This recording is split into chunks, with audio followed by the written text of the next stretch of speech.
Hi friends, welcome back to my channel. ನಾನು ನಿಮ್ಮ ಸುಷ್ಮಿತಾ ಪ್ರವೀಣ್. ಎಲ್ಲರೂ ಹೇಗಿದ್ದೀರಾ? ಐ ಹೋಪ್ ಎಲ್ಲರೂ ಆರಾಮಾಗಿದ್ದೀರಾ ಅಂತ ಭಾವಿಸ್ತೀನಿ. ಹಾಗೆ ನಾನು ಕೂಡ ಚೆನ್ನಾಗಿದ್ದೀನಿ. ಈ ಒಂದು ವಿಡಿಯೋದಲ್ಲಿ ಸಿಂಪಲ್ ಆ್ಯಂಡ್ ಟೇಸ್ಟಿಯಾಗಿ ಹಾಗೆ ಹೆಲ್ದಿಯಾಗೂ ಕೂಡ ಯಾವ ರೀತಿ ನುಗ್ಗೆ ಸೊಪ್ಪಿಂದ ಪುಳಿಯೋಗರೆನ ಮಾಡೋದು ಅನ್ನೋದನ್ನ ಈ ಒಂದು ವಿಡಿಯೋದಲ್ಲಿ ತೋರಿಸ್ಕೊಡ್ತೀನಿ.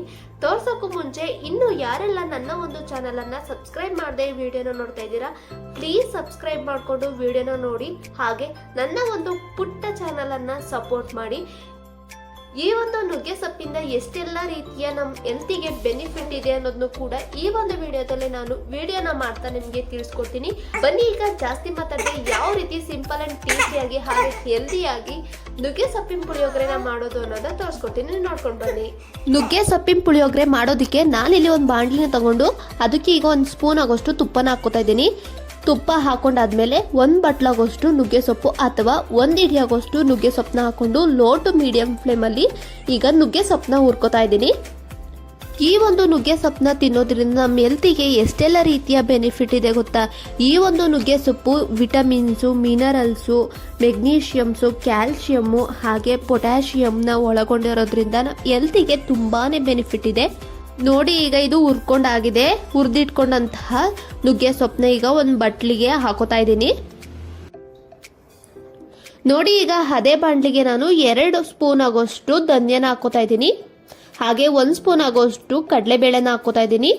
ಹಾಗೆ 2 ಸ್ಪೂನ್ ಆಗೋಷ್ಟು ಉದ್ದಿನ ಬೇಳೆನ ಹಾಕೋತಾ ಇದ್ದೀನಿ. ಹಾಗೆ 1/4 ಸ್ಪೂನ್ ಆಗೋಷ್ಟು ಮೆಂತ್ಯನೂ ಕೂಡ ಹಾಕೋತಾ ಇದ್ದೀನಿ. ಹಾಗೆ 1/4 ಸ್ಪೂನ್ ಆಗೋಷ್ಟು ಮೆಣಸನ್ನ ಹಾಕೋತಾ ಇದ್ದೀನಿ. ಹಾಗೆ 1/4 ಸ್ಪೂನ್ ಆಗೋಷ್ಟು ಜೀರಿಗೆನ ಹಾಕೊಂಡು ಲೈಟ್ ಬ್ರೌನಿಶ್ ಕಲರ್ ಬರೋವರೆಗೂ ಕ್ಲೀನಾಗಿ ಫ್ರೈನ ಮಾಡ್ಕೋತಾ ಇದ್ದೀನಿ. ಈ ಒಂದು ನುಗ್ಗೆ ಸೊಪ್ಪನ್ನ ತಿನ್ನೋದ್ರಿಂದ ನಮ್ಮ ಹೇರ್ಗೆ, ನಮ್ಮ ಸ್ಕಿನ್ಗೆ ಹಾಗೆ ಡಯಾಬಿಟಿಸ್ ಇರುವಂತಹ ವ್ಯಕ್ತಿಗಳು ಕೂಡ ಇದನ್ನು ತಿನ್ನೋದ್ರಿಂದ ತುಂಬಾ ಉಪಯೋಗ ಇದೆ. ಈ ಒಂದು ನುಗ್ಗೆ ಸೊಪ್ಪನ್ನ ನೀವು ಡೈಲಿ ಅದನ್ನು ಕೂಡ ತಿನ್ಬೋದು.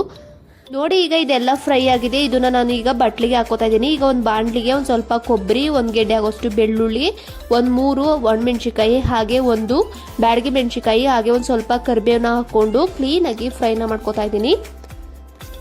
ಈ ಒಂದು ನುಗ್ಗೆ ಸೊಪ್ಪನ್ನ ಬಾಣಂತಿಯರಿಗೆ ಮಾಡ್ಕೊಡೋದ್ರಿಂದ ತುಂಬಾ ಯೂಸ್ಫುಲ್ ಇದೆ. ಏನಕ್ಕೆ ಅಂದರೆ, ಯಾರಿಗೆ ಮಿಲ್ಕ್ ಸಪ್ಲೈ ಕಡಿಮೆ ಇರುತ್ತೆ ಅಂಥವ್ರಿಗೆ ಈ ಒಂದು ನುಗ್ಗೆ ಸೊಪ್ಪನ್ನ ಮಾಡ್ಕೊಡೋದ್ರಿಂದ ತುಂಬಾ ಉಪಯುಕ್ತವಾಗಿದೆ. ಹಾಗೆ ಅವ್ರಿಗೆ ಮಿಲ್ಕ್ ಸಪ್ಲೈ ತುಂಬಾ ಚೆನ್ನಾಗಾಗುತ್ತೆ. ಈ ಒಂದು ರೆಸಿಪಿನ ಮನೇಲಿ ಟ್ರೈ ಮಾಡಿ ಯಾವ ರೀತಿ ಬಂದಿತ್ತು ಅಂತ ನನಗೆ ಕಮೆಂಟ್ನ ಮಾಡಿ. ನೋಡಿ, ಈಗ ಇದು ಕಂಪ್ಲೀಟ್ ಆಗಿ ರೋಸ್ಟ್ ಆಗಿದೆ. ಈಗ ನಾನು ಗ್ಯಾಸ್ ಫ್ಲೇಮ್ನ ಆಫ್ ಮಾಡ್ಕೋತೀನಿ. ಗ್ಯಾಸ್ ಫ್ಲೇಮ್ನ ಆಫ್ ಮಾಡ್ಕೊಂಡಾದ್ಮೇಲೆ ಒಂದು ಸ್ವಲ್ಪ ಹುಣಸೆಹಣ್ಣು ಹಾಕೊಂಡು ಈ ಬಿಸಿಯಲ್ಲೇ ನಾನು ಹುಣಸೆಹಣ್ಣ ಫ್ರೈನ ಮಾಡ್ಕೋತೀನಿ. ಈ ಒಂದು ನುಗ್ಗೆ ಸೊಪ್ಪನ್ನ ಮಕ್ಕಳಿಗೆ ಕೊಡೋದ್ರಿಂದ ಮಕ್ಕಳು ಬ್ರೈನ್ ಡೆವಲಪ್ಮೆಂಟ್ಗೆ ಇದು ತುಂಬಾ ಯೂಸ್ಫುಲ್ ಆಗಿದೆ. ನೋಡಿ, ಈಗ ಇದಾಗಿದೆ. ಇದನ್ನ ನಾನು ಒಂದು ಬಟ್ಲಿಗೆ ಹಾಕೋತಾ ಇದ್ದೀನಿ. ಇದನ್ನ ನಾನು ಒಂದು ಮಿಕ್ಸಿ ಜಾರ್ಗೆ ಹಾಕೊಂಡು ತರ್ತರಿಯಾಗಿ ರುಬ್ಕೊಂಡು ಬರ್ತೀನಿ. ಈಗ ಅದೇ ಬಾಣಲಿಗೆ ನಾನು ಒಂದು 3 ಇಂದ 4 ಸ್ಪೂನ್ ಆಗೋಷ್ಟು ಎಣ್ಣೆನ ಹಾಕೋತಾ ಇದ್ದೀನಿ. ಎಣ್ಣೆ ಬಿಸಿ ಆದಮೇಲೆ ಸಾಸಿವೆ ಹಾಕೋತಾ ಇದ್ದೀನಿ.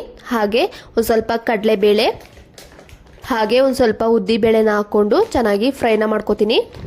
ಇದಕ್ಕೆ ಬೇಕಿದ್ರೆ ಕಡಲೆ ಬೀಜನೂ ಕೂಡ ಸೇರಿಸ್ಕೋಬಹುದು. ನಮ್ಮ ಮನೇಲಿ ಕಡಲೆ ಬೀಜ ಇರಲಿಲ್ಲ, ಅದಕ್ಕೋಸ್ಕರ ನಾನು ಹಾಕೊಂಡಿಲ್ಲ. ನೋಡಿ, ಈಗ ನಾನು ಗೆಜ್ಜೆಟ್ಕೊಂಡಂತಹ ಬೆಳ್ಳುಳ್ಳಿ ಹಾಗೆ ಒಣಮೆಣಸಿಕಾಯಿ ಹಾಗೆ ಕರಿಬೇವನ್ನ ಹಾಕೊಂಡು ಫ್ರೈನ ಮಾಡ್ಕೋತಾ ಇದ್ದೀನಿ.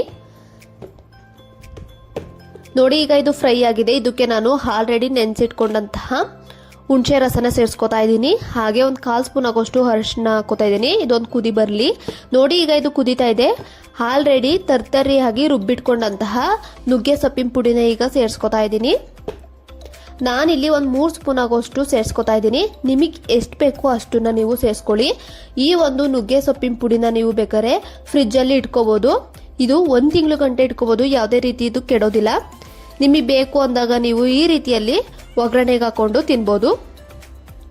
ನೋಡಿ, ಈಗ ನುಗ್ಗೆ ಸೊಪ್ಪಿನ ಪುಡಿನ ಹಾಕೊಂಡಾದ್ಮೇಲೆ ಫ್ರೈ ಮಾಡಿಕೊಂಡು ಈಗ ರುಚಿಗೆ ತಕ್ಕಷ್ಟು ಉಪ್ಪನ್ನ ಹಾಕೋತಾ ಇದ್ದೀನಿ. ಈಗ ಇದು ಕಂಪ್ಲೀಟ್ ಆಗಿದೆ. ಇದಕ್ಕೆ ನಾನು ಲಾಸ್ಟಲ್ಲಿ ಕೊತ್ತಂಬರಿ ಸೊಪ್ಪನ್ನ ಹಾಕೊಂಡು ಇನ್ನೊಂದ್ಸಲ ಫ್ರೈನ ಮಾಡಿಕೊಂಡು ಈಗ ಗ್ಯಾಸ್ ಫ್ಲೇಮ್ನ ಆಫ್ ಮಾಡ್ಕೋತೀನಿ. ಈಗ ಹೆಲ್ದಿ ಆ್ಯಂಡ್ ಟೇಸ್ಟಿಯಾದ ಸಿಂಪಲ್ ನುಗ್ಗೆ ಸೊಪ್ಪಿನ ಪುಳಿಯೋಗರೆ ಈಗ ರೆಡಿಯಾಗಿದೆ. ನನಗೆ ಎಷ್ಟು ಬೇಕೋ ಅಷ್ಟನ್ನ ನಾನು ನುಗ್ಗೆ ಸೊಪ್ಪು ಗೊಜ್ಜನ್ನ ತಗೊಂಡು ಈಗ ಅನ್ನನ ಸೇರಿಸ್ಕೊಂಡು ಈಗ ಮಿಕ್ಸ್ನ ಮಾಡ್ಕೋತಾ ಇದ್ದೀನಿ. ಈ ಒಂದು ರೆಸಿಪಿನ ಟೆಸ್ಟ್ ಮೀ ತುಂಬಾ ಚೆನ್ನಾಗಿ ಬರುತ್ತೆ. ನೀವು ಒಂದ್ಸಲ ಮನೇಲಿ ಟ್ರೈ ಮಾಡಿ ನೋಡಿ. ಈಗ ಇದು ರೆಡಿ ಆಗಿದೆ. ಈಗ ನಾನು ಸರ್ವ್ ಮಾಡ್ಕೋತಾ ಇದ್ದೀನಿ. ಸಿಂಪಲ್ ಆಗಿರುತ್ತೆ ಹಾಗೆ ಕ್ವಿಕ್ ಆಗಿ ಮಾಡುವಂತಹ ಒಂದು ರೆಸಿಪಿನ ನೀವು ಒಂದ್ಸಲ ಮನೇಲಿ ಟ್ರೈ ಮಾಡಿ. ಪ್ಲೀಸ್ ನನಗೆ ಕಮೆಂಟ್ ಮಾಡಿ ಯಾವ ರೀತಿ ಬಂದಿತ್ತು ಅಂತ.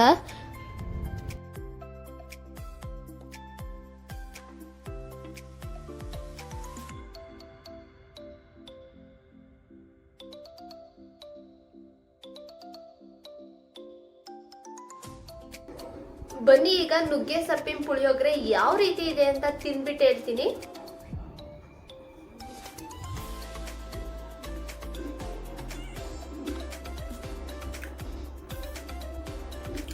ಸೂಪರ್ ಆಗಿ ಬಂದಿದೆ. ನೀವು ಒಂದ್ಸಲ ಮನೇಲಿ ಟ್ರೈ ಮಾಡಿ ಯಾವ ರೀತಿ ಬಂದಿತ್ತು ಅಂತ ನನಗೆ ಕಮೆಂಟ್ ಮಾಡಿ. ಈ ಒಂದು ರೆಸಿಪಿ ಹೆಲ್ದಿಯಾಗಿ ತುಂಬಾನೇ ಚೆನ್ನಾಗಿರುತ್ತೆ. ಈ ಒಂದು ರೆಸಿಪಿನ ನುಗ್ಗೆ ಸೊಪ್ಪಲ್ಲಿ ಮಾಡಿದೀವಿ ಅಂತಾನೆ ಅನ್ಸೋದಿಲ್ಲ, ಟೇಸ್ಟ್ ತುಂಬಾನೇ ಚೆನ್ನಾಗಿ ಬಂದಿದೆ. ನೀವು ಒಂದ್ಸಲ ಮನೇಲಿ ಟ್ರೈ ಮಾಡಿ. ನುಗ್ಗೆ ಸೊಪ್ಪಿಂದ ನಮ್ಮ ಹೆಲ್ತಿಗೆ ಎಷ್ಟೆಲ್ಲ ಬೆನಿಫಿಟ್ ಇದೆ ಅಲ್ವಾ, ಅದಕ್ಕೋಸ್ಕರ ನೀವು ಕೂಡ ಮನೇಲಿ ಒಂದ್ಸಲ ಟ್ರೈ ಮಾಡಿ ಯಾವ ರೀತಿ ಬಂದಿತ್ತು ಅಂತ ನನಗೆ ಕಮೆಂಟ್ ಮಾಡಿ. ಮುಂದಿನ ವಿಡಿಯೋಗಳಲ್ಲಿ ಸಿಂಪಲ್ ಅಂಡ್ ಈಸಿಯಾದ ರೆಸಿಪಿಗಳ ಜೊತೆ ನಿಮಗೆ ಸಿಗ್ತೀನಿ. ಅಲ್ಲಿವರೆಗೂ ಇನ್ನು ಯಾರೆಲ್ಲ ನನ್ನ ಒಂದು ಚಾನಲ್ ಅನ್ನ ಸಬ್ಸ್ಕ್ರೈಬ್ ಮಾಡದೆ ವಿಡಿಯೋನ ನೋಡ್ತಾ ಇದ್ದೀರಾ, ಪ್ಲೀಸ್ ಸಬ್ಸ್ಕ್ರೈಬ್ ಮಾಡಿಕೊಂಡು ವಿಡಿಯೋನ ನೋಡಿ. ಹಾಗೆ ನನ್ನ ಒಂದು ಪುಟ್ಟ ಚಾನಲ್ ಅನ್ನ ಸಪೋರ್ಟ್ ಮಾಡಿ. ಈ ರೀತಿ ಸಪೋರ್ಟ್ ಮಾಡೋದ್ರಿಂದ ಇನ್ನೂ ಹೆಚ್ಚು ವಿಡಿಯೋಗಳನ್ನ ಮಾಡಲು ನನಗೂ ಕೂಡ ಹೆಲ್ಪ್ ಮಾಡ್ದಂಗೆ ಆಗುತ್ತೆ. ಮುಂದಿನ ವಿಡಿಯೋದಲ್ಲಿ ಸಿಗ್ತೀನಿ. ಎಲ್ರಿಗೂ ಧನ್ಯವಾದ.